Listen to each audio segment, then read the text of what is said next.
Bismillah. Afwan Ustadz, pertanyaan pertama Iya, silakan. dari Ibu Mustika di Kalimantan Timur. Masya Allah. Afwan Ustadz, bagaimana hukumnya jika selama ini kita membaca Al-Quran tanpa tajwid? Nah, Apakah bacaan kita diterima atau tidak? Masya Allah. Barakallahu fiik. Iya, Ibu Mustika dari Kalimantan Timur. Iya, sangat jauh ya. Tapi ilmu tidak menghalangi batas ya tempat kita. Iya, inilah karunia yang Allah berikan di zaman kita ini. Kita bisa mempelajari ilmu ini ya walaupun kita jauh di sana. Iya, dan yang jauh di sana tidak terhalangi untuk belajar ilmu ini. Iya, insya Allah. Iya, baik. Bagaimana hukumnya orang kalau belajar tajwid, membaca Al-Quran tidak menggunakan ilmu tajwid? Tentu ini adalah kesalahan. Iya, kenapa? Karena ada perintah. Dalam Al-Quran Allah mengatakan, warattilil Qur'ana tartila. Bacalah Al-Quran itu dengan tartil. Tartil itu artinya tajwid. Tajwid itu adalah membaguskan setiap huruf-huruf Al-Quran, kita keluarkan dari tempat keluarnya masing-masing huruf itu, kita berikan sifat-sifatnya, lalu kemudian kita berikan hukum-hukumnya. Itu tajwid. Tartil itu seperti itu. Itu yang diperintahkan kita dalam ayat itu. Iya.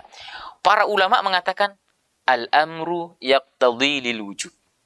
Kalau ada perintah dalam Al-Quran atau ada dalam sunnah Nabi Shallallahu Alaihi Wasallam, maka itu menunjukkan kewajibannya. Tadi ayat mengatakan warattil, itu perintah. Fi'il amar istilahnya kalau di dalam bahasa Arab. Fi'il amar, kata perintah.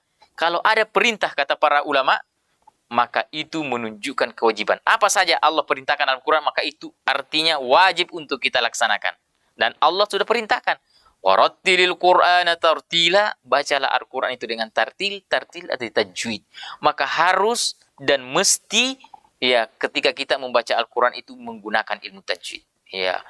Seperti pendapat seperti Imam Ibnu Jazari. Ya, Ibnu Jazari seorang ulama tajwid dan buku beliau adalah Matan Al-Jazariyah. Ya, kalau mau nanti kalau punya buku tajwid praksi asafah, kita sudah masukkan dalam buku ini di halaman-halaman belakang. Ya, nanti di bab khusus di halaman 152 ada dua buku tajwid yang telah kita masukkan dalam buku tajwid as-safa ini, yaitu tajwid Matan Al-Jazariyah dan Matan Tuhfatul Atfal. Dua buku ini adalah rujukan para penuntut ilmu tajwid. Sudah ada di sini.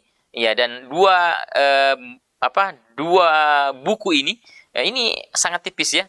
Ya, kalau yang Al-Jazariyah ini hanya 108 bait, ya dia dalam bentuk syair-syair, bait-bait.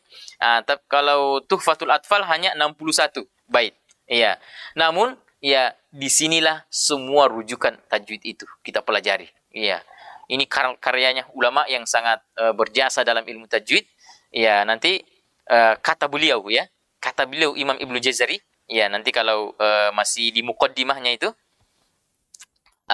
di bab tajwidnya, ada nanti di bab tajwid kalau mau lihat, kalau yang punya buku ya, di bab tajwid di halaman 156. Iya, di situ apa kata beliau? Bab tajwid ya, halaman 156 dalam buku. Beliau mengatakan wal akhdhu bit tajwid hatmun lazimu.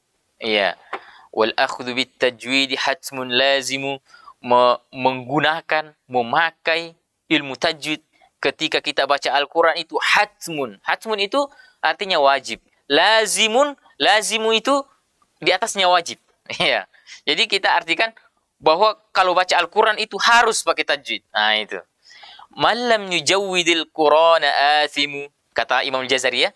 Siapa yang tidak menggunakan ilmu tajwid kalau baca Al-Quran, athimu, berdosa. Tapi berdosa apa dulu? Ya, di sini para ulama menjelaskan berdosanya. Bahwa di sini dia berdosa secara istilahi, bukan secara syar'i. Kalau berdosa secara syar'i artinya setiap salah baca Al-Quran, tidak pakai tajwid, ya dia masuk neraka nanti. Ya, ini berdosa secara istilahi, artinya ketika seseorang itu ya lalai, ya tidak mau mempelajari ilmu tajwid ini, sehingga bacaannya tidak bagus, tidak menggunakan tajwid ketika baca Al-Quran, maka orang seperti itu bisa berdosa dalam membaca Al-Quran. Iya, karena tidak mau belajarnya. Jadi dia mendapatkan dosa karena tidak mau belajar. Iya. Bukan karena baca Al-Qur'annya. Ya, baca Al-Qur'an itu ya paham tidak paham dapat pahala. Ya, tapi dia berdosa karena dia tidak mempelajari. Ya, padahal dianjurkan pelajari ilmu ini. Alasannya apa kata Imam Jazari? li'annahu bihil ilahu anzala. Karena Al-Quran itu diturunkan sudah berpaket dengan tajwid. Iya, jadi Al-Quran dari Allah Subhanahu wa Ta'ala diturunkan kepada malaikat Jibril. Iya, itu sudah pakai tajwid cara bacanya. Iya, lalu malaikat Jibril menyampaikannya ke Rasulullah, itu sudah bertajwid. Iya, Rasulullah ke sahabatnya itu sudah bertajwid. Iya, sahabatnya lagi ke tabi bertajwid. Jadi memang dari sononya sudah pakai tajwid. Jadi ketika seseorang itu membaca Al-Quran lalu tidak menggunakan tajwid, berarti seakan-akan dia membuat sesuatu yang baru dalam bacaan Al-Quran. Ya, karena dari sananya diturunkan. Wa hakadha minhu ilaina wasala, dan begitulah turun-temurun sampai kepada kita. Ya. Apalagi sambungannya? Wa huwa aidan hilyatut tilawah. Kenapa? Karena tajwid ini adalah perhiasannya bacaan. Seseorang yang membaca Al-Quran tidak menggunakan ilmu tajwid, maka bacaan itu tidak akan indah. Walaupun seseorang itu suaranya pas-pasan, namun dia menggunakan ilmu tajwid, bacaan Al-Quran itu akan indah. Kenapa? Tajwid adalah hilyatut tilawah, perhiasan bacaan. Wazinatul adai wal qiraah, dia juga sebagai penghias dalam bacaan Al-Quran. Jadi Al-Quran ketika bersama dengan tajwid,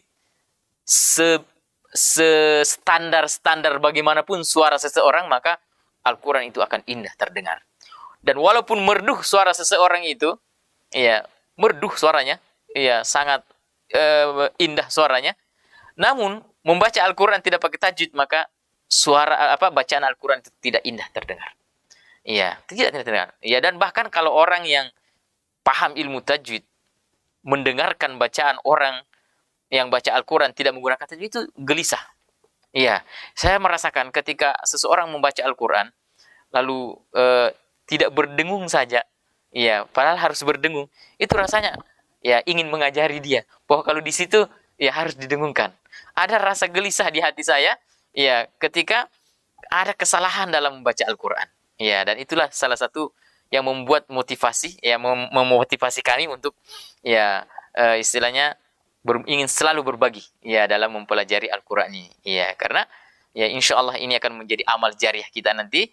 Ya, dan siapapun yang menyampaikan kembali ilmu ini, ya, dan harusnya begitu. Ya, ketika ilmu itu sudah kita terima, ilmu itu setelah kita pahami, maka hendaknya kita mengamalkan. Ya, karena ilmu itu sedekahnya adalah dengan diamalkan. Ya, jadi infaknya ilmu itu dengan diajarkan. Ya, maka jangan pelit berbagi. Ya, jangan pelit berbagi. Berbagilah. Ya, semakin banyak kita berbagi, maka kata Allah, wattaqullah wa yu'allimukumullah. Kamu bertakwa dengan Allah, ya, bertakwa kalau kita punya ilmu, ya, ajarkan ilmu itu. Wa yu'allimukumullah. Allah akan ajarkan kamu ilmu yang lain.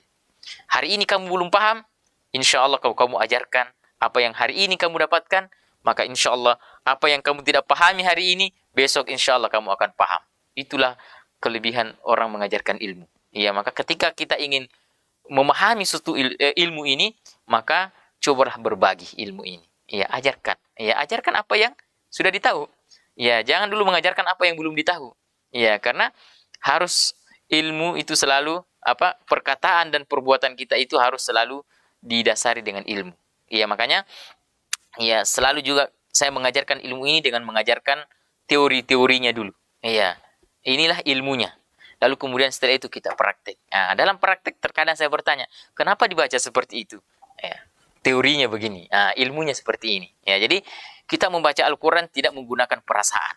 Iya, karena perasaan kita tidak pernah mau disalahkan. Iya, perasaan kita tidak mau disalahkan. Iya, bahkan ketika kita membaca Al-Quran, kita umpama memasang headset telinga kita.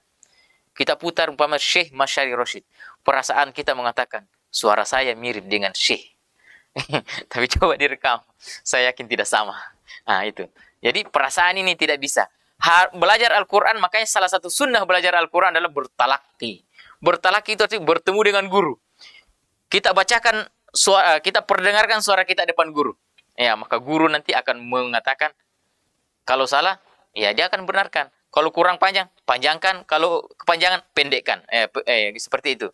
Ada makhrajnya tidak benar, akan diperbaiki. Ya, orang membaca huruf zal, za, itu ujung lidah dengan ujung gigi seri atas. Za. Ya, tapi terkadang orang baca sa, Salikal kitab itu salah. Harus dzalikal kitab. Iya. Dulu ketika kita belajar dengan Syekh, iya, saya membaca depan Syekh mengatakan wa id qala Musa, Syekh mengatakan salah. Wa id qala Musa, saya jadi bingung, apa yang salah? Saya ulangi lagi, wa id qala Musa, sudah benar makhrajnya, tapi apa yang salah? Sifatnya. Huruf dzal ketika dibaca harus keluar suara, harus mengalir suara. Wa id tidak boleh wa id. Kalau mati wa id. Nah, itu sudah benar makhraj, salah sifat. Iya, harus wa id qala Musa. Wa id qala Musa. Iya, dan seterusnya. Ya, sangat panjang insyaallah penjelasannya. Ya. Saya kira itu untuk Ibu Mustika tadi ya. Ya, Masya Allah.